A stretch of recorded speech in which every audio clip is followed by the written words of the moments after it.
Y vamos a retomar la clase pasada. Lo que vimos es ya cómo logramos, pues obviamente simplificar nuestras funciones.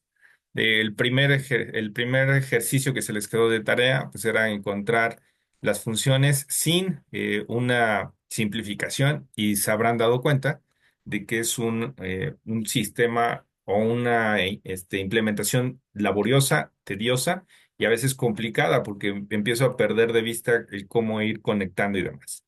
En la siguiente clase o la siguiente actividad que se les quedó de tarea, ya vimos cómo lográbamos hacer conexiones utilizando las bondades de precisamente RoboPro, de utilizar variables y de esta forma poder trabajar el sistema o los sistemas digitales de una manera más simple, incluyendo también lo que vimos ya de lo que era trabajar con las reducciones utilizando nuestros mapas de Carnot. Recordemos que existen diferentes formas de poder simplificarlos. La primera era con el álgebra booleana, la segunda era utilizando precisamente nuestros mapas de Carnot y la última que era con la tabulación de Quinn-McCloskey. ¿Ok? Entonces, en este caso, para este curso, nos vamos a quedar única y exclusivamente hasta lo que sería mapas de Carnot a menos de que tuviéramos que implementar un sistema en su reto con más de 5 variables, entonces lo que estaríamos revisando ya de forma particular para el reto sería el método de Quinn-McCloskey. ¿Ok? ¿Sí queda claro todo esto? ¿Me ayudan con una reacción abriendo sus micrófonos? De acuerdo, profe. Perfecto. Entonces, en base a ello, entonces trabajamos precisamente el cómo simplificamos. Recordemos, las funciones las podemos también estar representando por los unos de la tabla, que en este caso les conocíamos como nuestros min términos, y lo podíamos también trabajar por medio de los ceros, que en otras formas de definirlo eran nuestros max términos.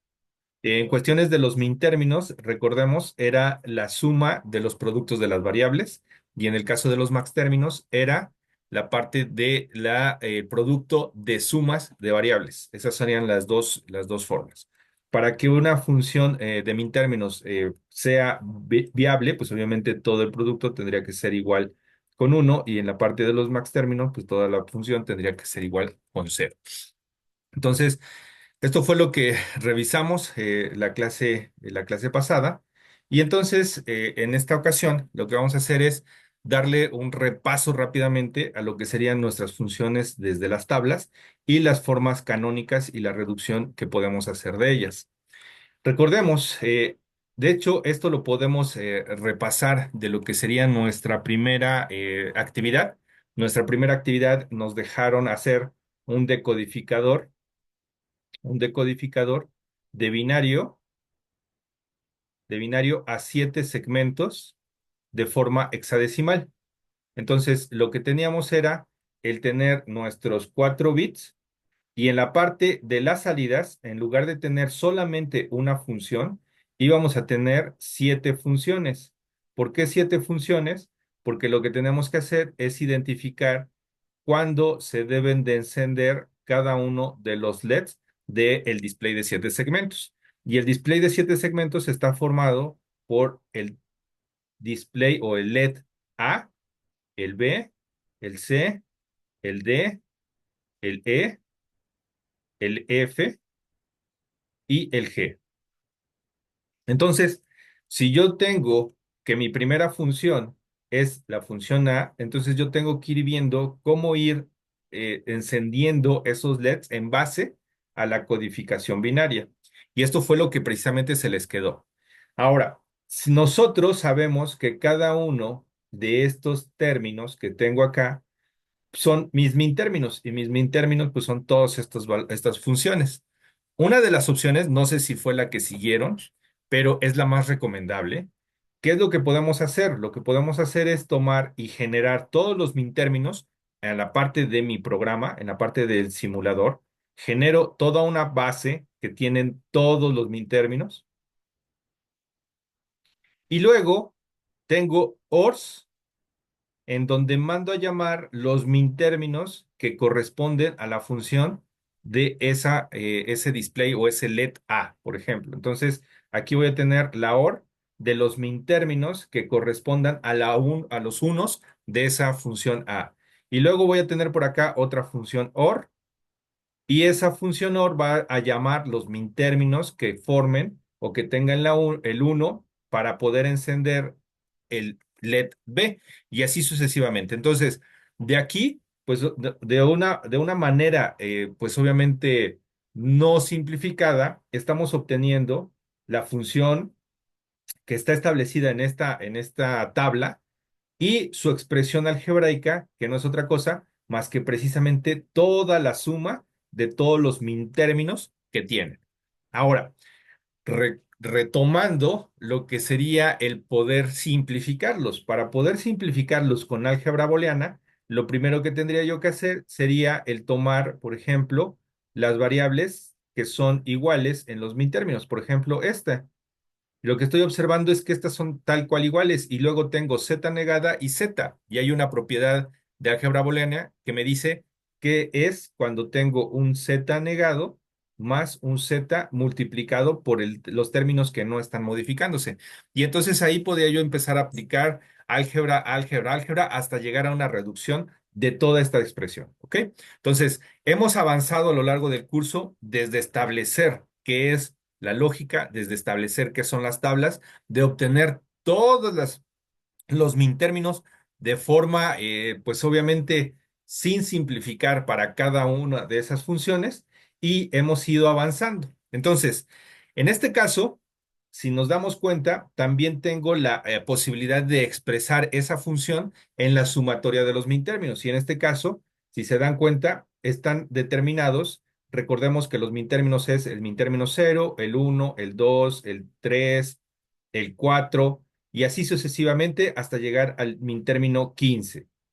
Ok, entonces, cuando yo represento la función de forma canónica, entonces lo que tengo es que es la sumatoria de 0, 1, 2, 4, 5, 6, 8, 9, 12, 13, 14, que esos serían todos mis términos. Ahora, recordemos una expresión o una forma de poder simplificarlo sin utilizar la álgebra booleana y de una manera más sencilla es establecer nuestros mapas de Carnot. En este caso, para un mapa de Carnot o para simplificar una expresión de cuatro variables, lo que necesitamos es un mapa de 4 por 4. Y si se dan cuenta, lo que estoy organizando es en la parte superior los dos bits menos significativos. En este caso son la Z y la Y. Y en la parte de las filas, que sería esta parte de abajo, lo que estoy manteniendo son los dos bits más significativos, que sería la parte de W y X. Tengo que seguir, dependiendo de cómo estén organizadas esas variables, es como tengo que organizarlas en mi tabla. Si no, se modifica el cómo las tengo que ir colocando o cómo tengo que colocar los min términos dentro de esa tabla. Ahora bien, una vez de que hago eso, recordemos la forma en la que van a ir cambiando las filas y las columnas tiene que seguir una codificación Gray, es decir, tengo que ir cambiando bit a bit. Por lo tanto, tengo de 0 a 0,1, luego del 0,1 al 1,1 para que logre cambiar solo un bit, y luego del 1,1 al 1,0. Lo mismo sucedería en las columnas 0, 0, 0, 1, 1, 1, 1, 0. Y entonces ahora lo que tengo que hacer es llenar esa tabla. ¿Cómo la lleno? Pues bueno, lo que hago es el min término 0, recordemos, vamos a ponerlo acá para que lo tengamos. Este es el min término 0, luego este es el min término 1, este es el min término 2, el 3, el 4, el 5, el 6, el 7, me pasa hasta abajo el 8, el 9, el 10, el 11, el 12, el 13, el 14 y el 15. Entonces, lo que acabamos de hacer es determinar cómo están asignados los min términos en base a la codificación que tengo aquí en la parte de afuera. Entonces, si sigo yo tal cual esta codificación en base a cómo están establecidos mis variables, va a ser muy sencillo el colocar cuáles son los unos en la tabla. Y siguiendo ello, pues aquí puedo encontrarme, voy a ponerlo ahora en la parte de arriba. Si este es el min término cero, este es el uno, este es el 2, este es el 3, el 4, el 5, el 6, el 7, el 8, el 9, el 10, 11, 12, 13, 14 y 15. Y lo que estoy viendo es, mi función está formada por el cero, y está acá el cero, el uno, está el uno, el 4, está aquí el 4, el 2, está aquí el 2 y así sucesivamente. Y en donde no me aparezcan los min términos, si se dan cuenta, lo que estoy colocando es precisamente los ceros. Y de esta forma puedo transferir rápidamente de una tabla de funciones a lo que sería mi mapa de Carnot. Y esto aplica para lo que sería mis tablas pues más bien ya se ve más visual en una variable, en tres variables, cuatro variables y cinco variables. Muy bien. Y en este caso, recordemos que nuestra asociación es en potencias de 2, entonces puedo asociar en dos unos, cuatro unos, ocho unos, 16 unos, etcétera. Y aquí lo que estoy observando es que aquí puedo asociar estos 8 unos. Por lo tanto, reviso qué es lo que pasa con las filas y todas las filas cambian, porque aquí cambió un bit, pero aquí cambió el otro y aquí cambió otro. Entonces, todos los bits están cambiando en las filas. Y luego observo en las columnas y en las columnas el único que no cambia es la Y. Y la Y no cambia de cero a cero, es decir, se mantiene el cero. Y la Z sí cambia de cero a uno. Por lo tanto, la Z no la utilizo y lo que pongo es mi Y negada. Y esto me permite ya reducir toda esa agrupación de unos en la Y negada. Y luego observo que aquí también tengo estos dos y estos dos. Recordemos, al utilizar el código Gray y al estar cambiando de bit a bit, ahora puedo asociar con las partes laterales, en las partes extremas de las partes superior hacia la parte inferior, o en su defecto, las cuatro esquinas son las partes que yo puedo estar asociando. Entonces, aquí, al momento de hacer esta agrupación, ¿qué es lo que observo? Se mantiene la W en negada, que es esta, y de aquí a esta columna, quien se mantiene es la Z en cero, que sería también Z negada. Y entonces ya obtuve el segundo término. ¿Qué otra asociación? Y si se dan cuenta, hay algo interesante. A pesar de que ya había agrupado estos 8, puedo volver a agruparlos con otros para poder hacer simplificación. Y si se dan cuenta, es lo que estoy logrando en este último. De hecho, voy a ponerlo con otro color para que se note las dos que ya llevábamos, que serían estas. Y esta tercera, que es la gris, vuelvo a asociarlas para poder hacer la simplificación. Y entonces ahora lo que observo es que cambia la W y se mantiene la X en uno, que sería la X normal, y de columna a columna se vuelve a mantener lo que sería la Z en cero, que sería mi Z negada. Y con esto ya no me hace falta ninguna agrupación y tampoco me quedan sueltos algún uno, porque podría haberme quedado suelto algún uno y entonces en ese momento pues tendría yo que poner toda la expresión del min término porque no pude asociarlo. En este caso no es la situación que estamos viviendo y entonces las agrupaciones que acabo de hacer de toda esta expresión que tenemos, la puedo simplificar en Y negada más W negada por Z negada más X por Z negada. Y entonces una implementación más compleja la puedo llevar a cabo en una diseño o una simulación o una implementación mucho más sencilla. Entonces, pues obviamente es utilizando un simulador de los tradicionales de sistemas digitales, pero también lo puedo hacer como lo hemos estado trabajando, que es en el caso de utilizar las bondades de RoboPro, en el que puedo también trabajar con lo que sería este tipo de sistemas. Entonces, está cumpliéndose y si se dan cuenta, nuestra lógica, nuestro sistema se simplifica en gran medida. ¿Ok?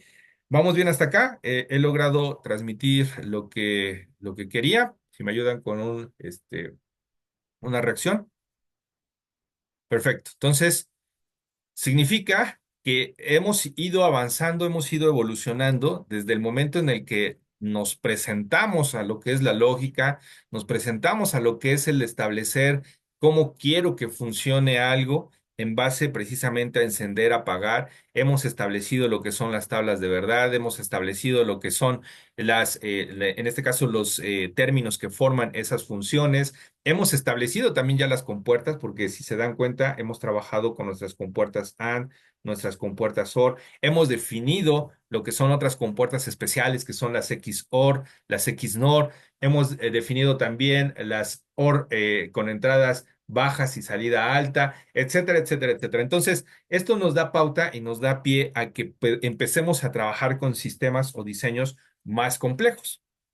Y en este caso, empezamos a trabajar con lo que serían las unidades de memoria. ¿Y para qué me serviría una unidad de memoria?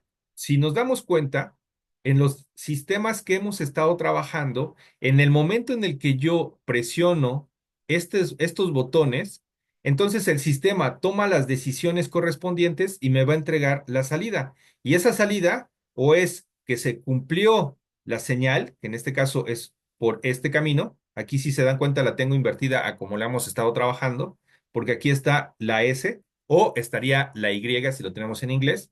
Entonces, si esta función es verdadera, pues va a seguir el camino y lo que hace es encender. Pero si es negativa, o sea, si es falsa esa lógica, entonces va a ir por este camino y lo que estaría haciendo es detener o apagar ese foco. ¿Qué pasa? Que en estos momentos, yo en el momento en el que presiono esto, obtiene o se obtiene una salida. Sin embargo, para sistemas más complejos, lo que me interesaría es saber hacia dónde voy, pero en dónde me encontraba. Es decir, necesitaría yo retener en algún lado la información de en dónde estaba para poder saber hacia dónde voy a ir. Y a esto se le conoce como unidades de memoria. Es decir, puedo almacenar esa información en algún lado y esa información tengo que leerla para poder tomar decisiones y saber si las condiciones van a ser verdaderas o las condiciones van a ser falsas. Ahora bien, si tomamos en cuenta esto, pues entonces ingresamos a lo que serían las unidades de memoria. Y para ello existen las celdas básicas. Y esto ya tiene mucho que ver con lo que son nuestros sistemas secuenciales o nuestros sistemas de control. Estos sistemas de control van a estar generados por elementos de memoria en donde voy a tener en la parte anterior a estas unidades de memoria una codificación que me va a decir hacia dónde voy a ir y posteriormente de la memoria me dice en dónde me encuentro. Entonces, en base a ello, pues vamos a definir que existe la celda más básica, que es la celda SR. Y para ello, si se dan cuenta, para lograr estas celdas, lo que ya existe es una retroalimentación entre dos componentes, que en este caso son dos compuertas NOR. Y para ello existen ya ahora las entradas y en base a las entradas va a surgir o va a haber un movimiento de un estado presente a un estado futuro. En otras palabras, si yo tengo que el set, que sería mi entrada S en cero, y no me importa si el R es cero o uno, eso es lo que significa este asterisco. El asterisco significa no importa. Y entonces, si tengo el S en cero, no me importa cómo sea el cero o perdón, el R, 0, 1, lo que va a suceder es que si yo estaba en un estado en cero, mi estado siguiente va a seguir siendo cero. ¿Ok? Ahora, ¿qué pasa si yo tengo que el set es en uno y el reset es en cero? Entonces, en ese momento, cuando yo tengo el estado, perdón, la entrada S en uno y R en cero, si yo estaba en un estado cero, entonces voy a mandarlo a un estado en uno. Si se dan cuenta, ahora ya estoy tomando decisiones en base a dónde me encontraba. ¿En base a quién? Pues precisamente a esas entradas. Si yo estoy en el estado, perdón, en la entrada S en cero y R en uno, entonces si estaba yo en el estado uno, me voy a ir al estado cero. Y si yo estoy en el R en cero, independientemente de cómo sea el S, lo que voy a hacer es mantenerme en el estado de uno. De Q, si estaba yo en el uno, pues me voy a mantener en el uno. Y ahí me voy a mantener. Entonces, esto me permite entonces ya tomar decisiones en base a la retroalimentación de lo que, en donde me encontraba y hacia dónde me voy a ir. A este flip-flop se le conoce como SR, pues se le conoce como el set y el reset. Y esto se lo van a encontrar, y si no es que ya lo han estado trabajando, los que han estado trabajando con programaciones de otra índole o en PLCs o en algunas otras funciones o implementaciones, tenemos lo que sería el set y el reset. El set es poner en alto el siguiente estado y el reset es poner en bajo el siguiente estado. ¿Ok? Y ahora existe una celda básica que aún simplifica más lo que sería esta señal de set y del reset. ¿Cuál es nuestra celda básica D? ¿Y qué es lo que hace nuestra celda básica D? Pues tomar el principio básico de la tabla anterior. Y el principio básico de la tabla anterior es este. ¿Qué pasa si tengo el uno, el S en uno? El R está al contrario. Y lo que hago es saltar del cero al uno. Y luego observo que si tengo el S en cero y el R en uno, pues entonces salto del uno al cero. Entonces, si yo me centro únicamente en la parte que tengo acá de cómo estoy saltando del cero al uno o del uno al cero, observo que el set y el reset son lo contrario. Es decir, si el set es uno, entonces el reset es cero. Y si el set es cero, entonces el reset es uno. Y si tomo ese principio de esta base o de esta celda, entonces puedo decir que si yo tengo una sola entrada, que esa es D, y la mando a una NOT y la meto a la celda básica SR, en donde tenía que es el S y el R, entonces ahora lo que obtengo es precisamente la celda básica en la que simplemente con la entrada D va a determinar hacia dónde se va a ir. Si yo estoy en cero, voy a saltar del cero al cero. Si estoy en el uno, voy a saltar del cero al uno. Si estoy en el cero y estoy en el uno, voy a saltar al cero. Y si estoy en el uno, voy a saltar de uno a uno. ¿Ok? Si se dan cuenta, estoy encontrando en estos momentos una celda básica que podría simplificarme y lo único que me dice es hacia dónde quiero ir y en dónde estoy. Si estoy en el cero y tu entrada es cero, vas a mantenerte en el cero. Si tu entrada es cero y estabas en el uno, entonces vas a irte al cero. Si estabas en el cero y tu entrada es uno, entonces te vas a ir al uno. Y si tu entrada es uno y estabas en el uno, entonces te vas a ir al uno. ¿Sí queda claro? Sí me expliqué en esto que es importante el poder definirlo y contextualizarlo. ¿Sí vamos bien? Si me ayudan con una reacción abriendo sus micrófonos. Ahí vamos, profe. Perfecto. Entonces, continuamos al respecto. Y entonces, ahora, ¿qué pasa si yo tengo estas dos celdas básicas que serían el set, el reset o el D, y aparte les agrego una señal de control? Es decir, no voy a hacer que estas celdas hagan lo que quieran en el momento en el que cambien sus entradas, sino lo que voy a hacer es que estas celdas cambien su salida en el momento en el que alguien se los diga. Y a esto se le conoce como el reloj o la señal de control para determinar el siguiente estado. Y para ello surgen precisamente los que son los flip-flops, que son nuestras unidades más básicas en cuestiones ya de nuestros sistemas.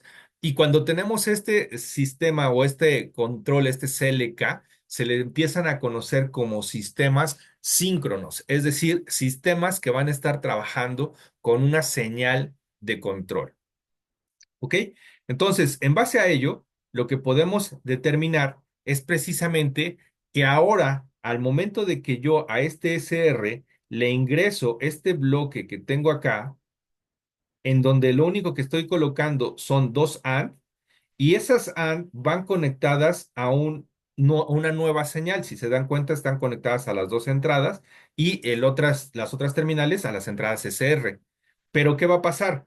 Que no importa cuándo o cuántas veces se muevan esas entradas, si esta señal permanece en cero.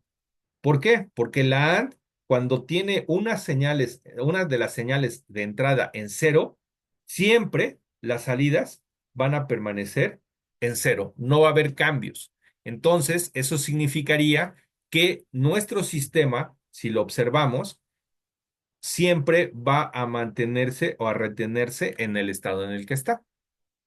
Y en el momento en el que cambiemos esta señal de entrada a un nivel uno, lo cambiamos a un nivel uno, entonces entran a funcionar estas señales y esas señales lo que hacen es provocar ya los cambios. Y entonces ahí es en donde ya estoy ingresando esa señal de control.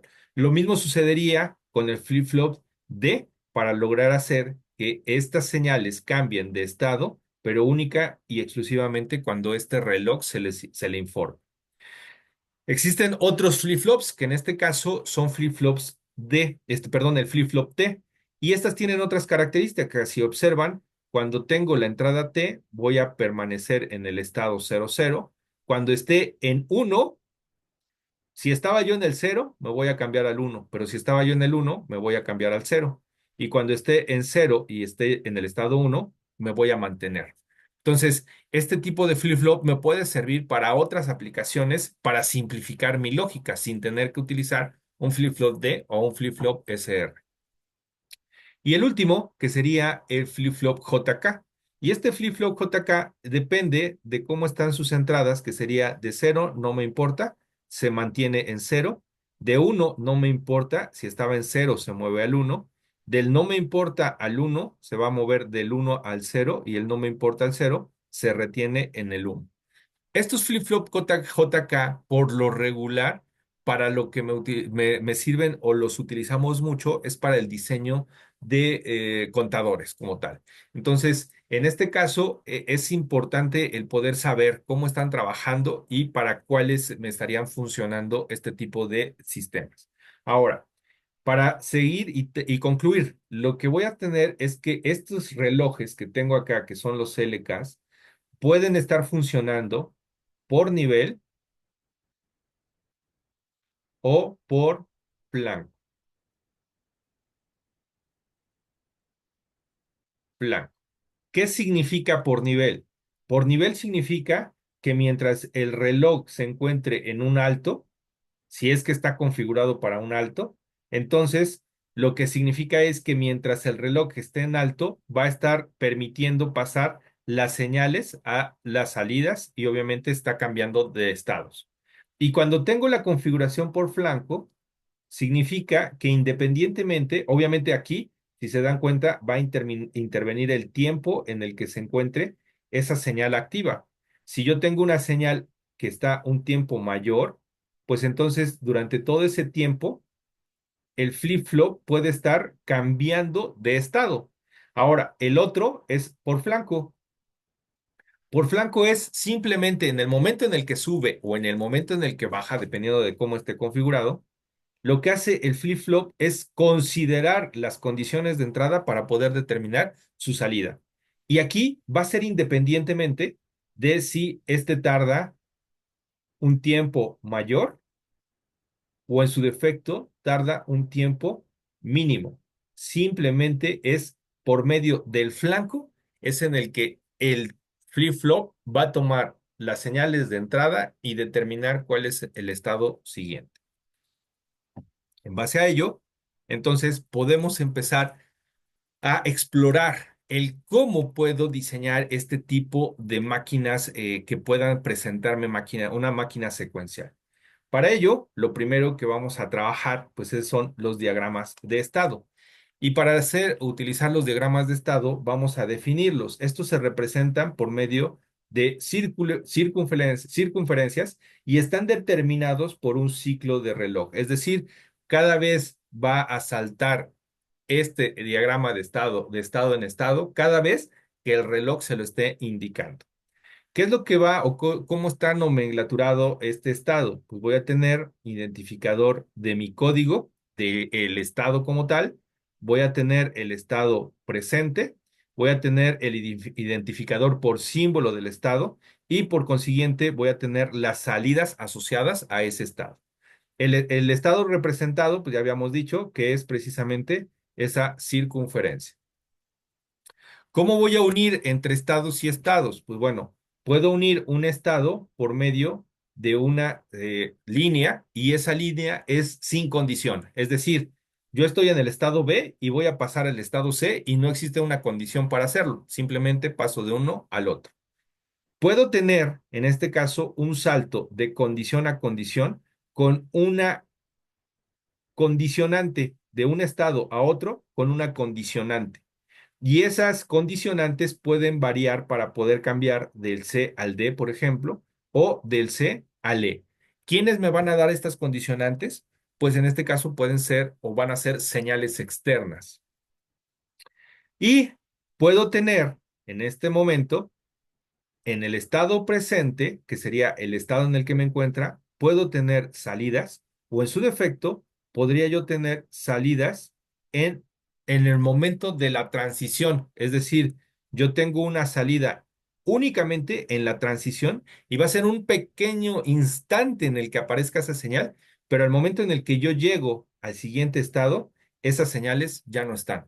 O en su defecto, en este caso, podría yo hacer que una señal aparezca instantes antes de llegar al estado y en el momento en el que yo estoy en el estado, también se mantiene.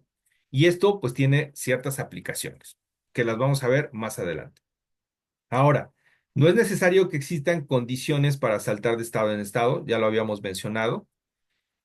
Puedo tener salidas dentro del estado y esto significa que esas salidas van a estar permanentes mientras yo me encuentre en el estado como tal.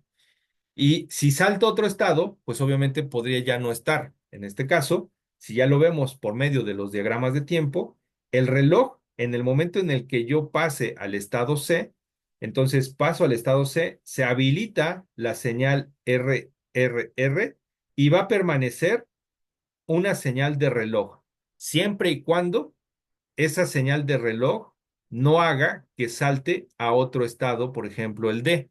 Si esa señal o las señales que tengan hacen que me mantenga yo en el mismo estado, pues entonces lo que sucedería es que permanecería yo con las señales RR activas mientras se cumpla la condición y estén pasando los ciclos de reloj. Ok, ¿qué es lo que sucede cuando tengo esas salidas condicionadas? Mencionábamos, yo puedo pasar de un estado a otro estado por medio de condiciones, es decir, de señales de entrada que lo condicionen, y en esa transición puede aparecer una señal de salida. Esto significa que es solamente en esa transición, en el momento en el que hago la transición, es en el momento en el que aparece esa señal y desaparece si es que adentro del estado al donde estoy llegando no están precisamente la señal que está activándose. En ese momento, entonces, lo que hace es presentarse solamente en la transición y se desactiva. Esto se podría utilizar cuando, por ejemplo, tengo que mandar a llamar a una memoria y tengo que habilitarla y luego tengo que cargarle los datos. ¿Qué significaría? Pues lo primero que tengo que hacer no es activar la carga de la información y luego presento los datos, es al contrario. Tengo que presentar los datos, ponérselos a la entrada de una memoria y esa memoria después tengo que mandarle la señal de activación. Entonces, si se dan cuenta, aquí lo que tendría yo que hacer es anteceder que presente primero los datos y luego presentarle lo que sería la activación de la memoria. Y para eso me podría funcionar una señal anticipada en la transición. Y como mencionaba, entonces, la salida condicionada solamente aparece antes de llegar al estado y las salidas no condicionadas aparecen ya cuando estoy en el estado. Es decir, la condicionada es antes, un instante antes de llegar a ese estado, y las salidas no condicionadas se encuentran dentro de ese estado. Y aquí, pues obviamente, como la nota lo menciona, estoy exagerando los tiempos, ¿no? Porque esos tiempos pueden ser muy, muy pequeñitos. Ahora, ¿qué es lo que vamos a hacer el día de hoy en la clase? Lo que vamos a hacer es realizar una máquina secuencial controlada que encienda 5 LEDs de forma secuencial, valga la redundancia. Entonces, tengo 5 LEDs y lo que voy a hacer es encender primero el amarillo, luego lo apago, perdón, el LED uno lo apago, luego lo enciendo, luego enciendo el siguiente, luego enciendo el siguiente y luego enciendo el siguiente, termina y vuelvo a empezar. ¿Ok? Pero, aparte de ello, voy a tener un botón y ese botón lo que va a hacer es que me va a ir invertir el sentido. Entonces, si el botón es presionado, entonces lo que va a suceder es que en donde me encontraba, pues va a invertir el sentido. Y entonces ahora voy a ir hacia el lado contrario.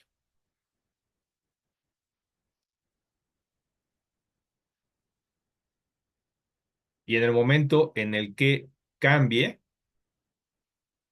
supongamos que ahí vuelvo a apagarlo, entonces lo que hace es pasar hacia el otro sentido.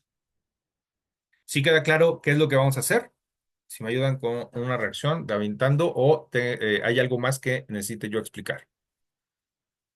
Muy bien, entonces esto es lo que vamos a tener que hacer y vamos a generar nuestro diagrama de estados, ¿correcto? Entonces, ¿qué es lo que vamos a hacer? Pues vamos a diseñar una máquina de estados que controle no 7 salidas, sino son 5 salidas, ahorita lo corrijo, son 5 salidas con un solo LED encendido a la vez y vamos a ir secuencialmente como lo acabamos de preparar, de presentar. Agregarás una señal de control que sería el botón que les comenté y este va a definir la dirección en la que va a ir secuencialmente, si va a ser hacia la izquierda o va a ser hacia la derecha. Posteriormente, vamos a definir los diagramas de estado, las transiciones que necesitamos en base a las señales de control y lo vamos a comprobar con las bondades que tiene RoboPro. RoboPro puede trabajar por medio de diagramas de flujo. Entonces, al poder trabajar con diagramas de flujo, vamos a poder meter tal cual nuestro diagrama de estado y ver si funciona.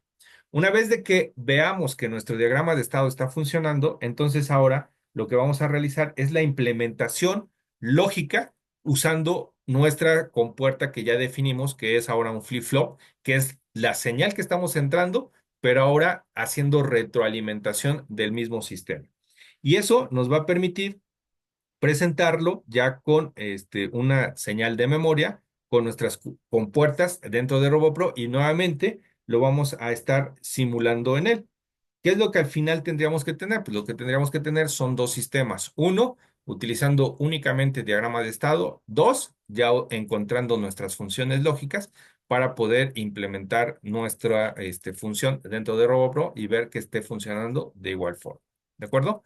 Entonces, ¿dudas de lo que vamos a hacer o a realizar?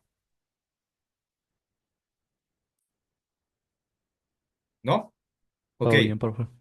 Recuerden que tienen el tutorial. ¿Cuántos han ingresado a su GPT Digimentor para poder hacerle preguntas, asesorías y demás? Yo pensaba que el D-Mentor era el que estaba en la jungla, al que le preguntas. Ah, de hecho tienen ese, pero aparte tienen el otro. El de la jungla no es Digimentor. Digimentor es el GPT que tienen también asociado en su Canvas. Ah, no, ese no, la neta. ¿Ok? A ese le pueden preguntar aún más cosas porque ese está entrenado con toda la información que yo tengo. Es decir, todas mis presentaciones, todos mis videos, mis apuntes, están los capítulos de los libros, o sea, está toda mi información y está entrenado Digimentor. Entonces, es importante que si tienen dudas y además si tienen dudas de las tarjetas de Wisdolia, también puedan llegarle a preguntar a Digimentor. Se los dejo de tarea para que puedan estar trabajando con él. Les puede servir muchísimo, porque recuerden, está entrenado con toda mi información. ¿De acuerdo? Sí, profe. Gracias, profe. ¿Dudas? ¿Dudas hasta ahorita? ¿No? Profe, yo esta actividad no tengo dudas, pero la neta tengo otras dudas sobre el Wisdole. Ok, si quieren, ahorita al final de la sesión revisamos lo que es de Wisdolia. Gracias. Muy bien, entonces, ¿les parece si damos